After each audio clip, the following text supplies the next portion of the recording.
guys, ayan, good day. Ito yung flex ko yung ilang taon na sa freezer yung fish. Malalaki pa naman guys. Ito talaga, ang dami nito. Mga 10 kilos or 15. Kung siya kadami. So, without permission, itatapon na namin ito.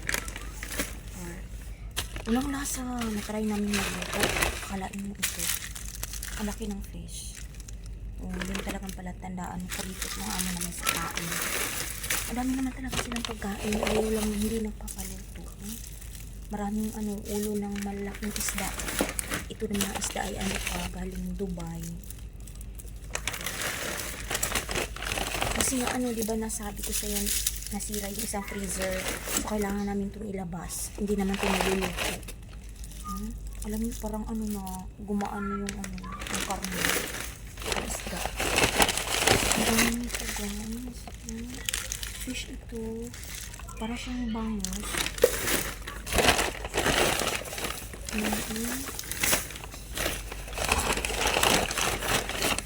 Ito pa.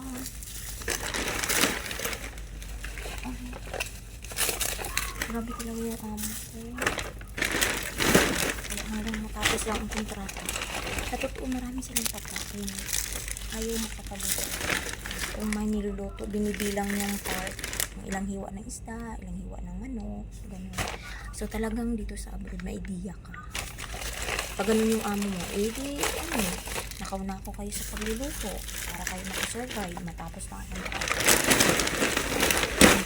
Kain mo yan. Dami nito guys. Another set. Ito pa.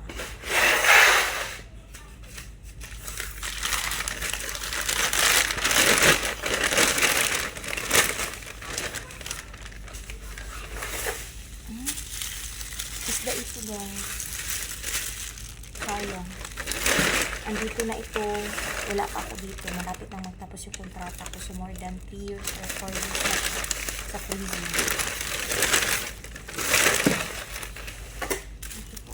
Yung mga maliliit ito. Mga malalaki. Diba po kung may kakain pang taon nito.